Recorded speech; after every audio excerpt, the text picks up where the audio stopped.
ایک بابا جی تھے جو جوتے پالش کیا کرتے تھے.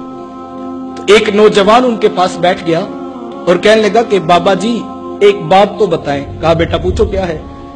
کہا یہ بتائیں کہ آپ کو رب کا قرب کیسے ملا. تو وہ درویش کہنے لگا کہ بیٹا مجھے تو یوں ہی جوتے پالش کرتے کرتے رب بھی مل گیا، اس کا رسول بھی مل گیا. تو کہا جی یہ بھی کوئی راستہ اس کو پانے کا. لوگوں نے تو اتنی محنتیں کی، ریاضتیں کی، عبادات، مسلسل مجاہدے کرتے رہے، اور آپ کہتے ہیں کہ جوتے پالش کرنے سے رب مل جاتا ہے. تو وہ بابا جی کہنے لگے بیٹا وہ جو اصول قانون ضابطے ہیں نا وہ اپنی جگہ پہ ہے، میں ان کی نفی نہیں کرتا.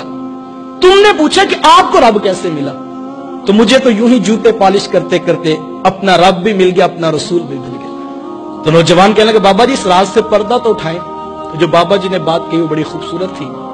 وہ بابا جی کہنے لگے بیٹا میں جب بھی کسی شخص کا جوتا پالش کیا کرتا تو اسے خوب ایمانداری، محنت، اخلاص سے اس کو خوب چمکا کے پالش کرتا، اس لیے کہ اس نے 2 آنے مجھے دینے ہوتے تھے.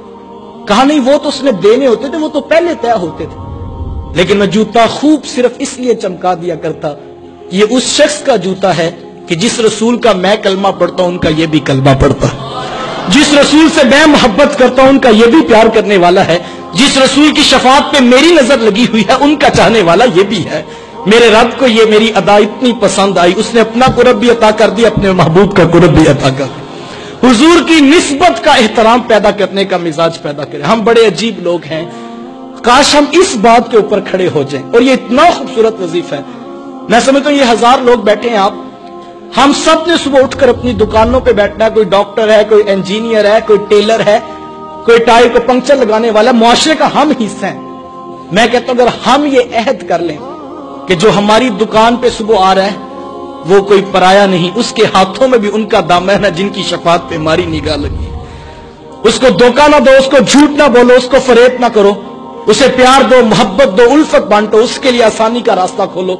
یہ اتنا خوبصورت وظیفہ ہے، یہ اتنا پیارا وظیفہ ہے کہ اس وظیفے کی اتنی برکت ہے، اتنی برکت ہے. اس کو ایک مرتبہ کر کے تو دیکھیں.